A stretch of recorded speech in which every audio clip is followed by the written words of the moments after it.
It's not who you are underneath. It's what you do that defines you. There's only one thing that's impossible, and that's to be a man that doesn't give up. Some people you will allow to unnerve you, and you wonder, what's wrong with me? I'm not crazy. That's why you've got to learn to make a conscious, deliberate, determined effort to stand up inside yourself. Working on yourself, watching that inner dialogue, it will determine the quality of your life. Realists are not afraid to look at the harsh circumstances of life. They sharpen their eye by paying keen attention to details, to people's intentions, to the dark realities hiding behind any glamorous surface. And you've got to learn how to tune out the critics outside and the critic inside. You are more alone than you imagine. This should not be a source of fear, but of freedom. When you prove to yourself that you can get things on your own, then you experience a sense of liberation. You are no longer waiting for people to do this or that for you, a frustrating and infuriating experience. You have confidence that you can manage any adverse situation on your own. Think of it this way. Dependency is a habit that is so easy to acquire. We live in a culture that offers you all kinds of crutches. Experts to turn to, drugs to cure any psychological unease, mild pleasures to help pass or kill time, jobs to keep you just above water.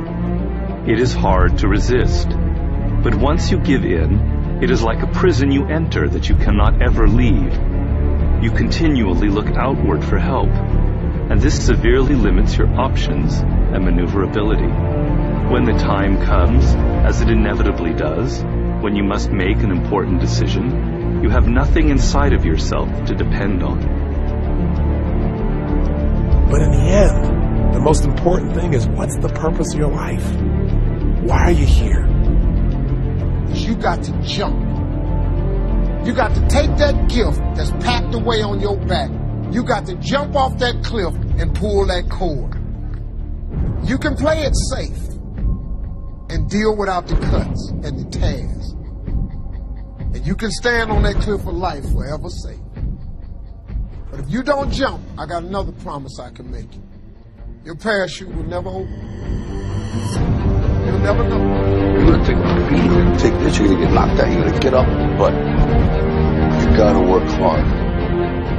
This 24 hours belongs to me. Right. And whatever I do in this 24 hours will determine where I'll be tomorrow and the next day. And I think that's what people need to focus on. Like, get off of this, I want to make 6 figures. I want to drive this car. I want to live in this house. I think what people should be focusing on is, I have 24 hours. Like, Oprah only has 24. Yeah. Bill Gates only has 24. Like, Warren Buffett only has 24 hours. And in that 24-hour period, I can either break my life or make my life. Through wins, through losses, through life, I just realized that if you say it to yourself and you look yourself in the eye and look yourself in the mirror and truly, truly believe that not a man alive can beat you, then that is the way it is. And putting it out there for the world to see, and then going out and doing it. There's no better feeling in the world than that. And it's as easy as that. Say what you're going to do, and go and do it.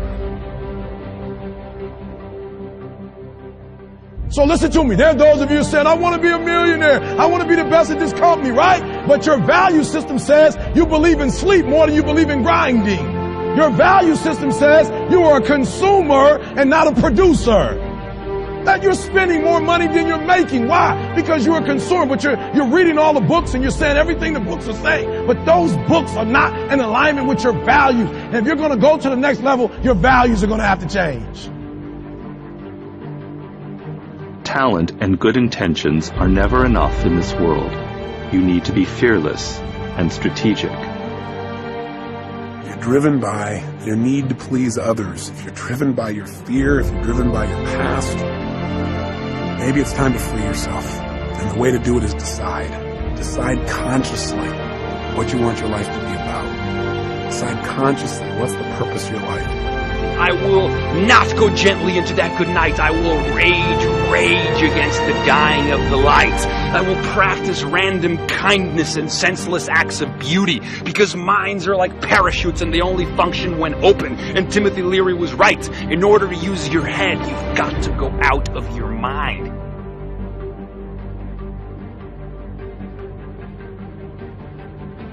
It all comes down to controlling and mediating our attention. So if you are a wonder junkie, if you believe as Carl Sagan did that understanding is a kind of ecstasy, if you are hungry for the sublime, learn to control your attention. Learn to control your mind, your thoughts, because your creative and linguistic choices, the very words you use to map your reality, feed back into your reality. You are the painting, you are the paintbrush, you are the canvas, you are the question, you are the answer to the question you are looking for. You are also, my friends, the question.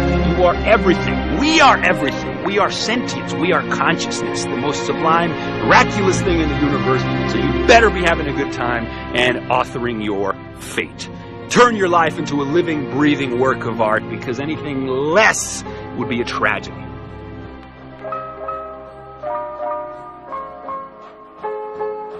It's only after we've lost everything that we're free to do anything.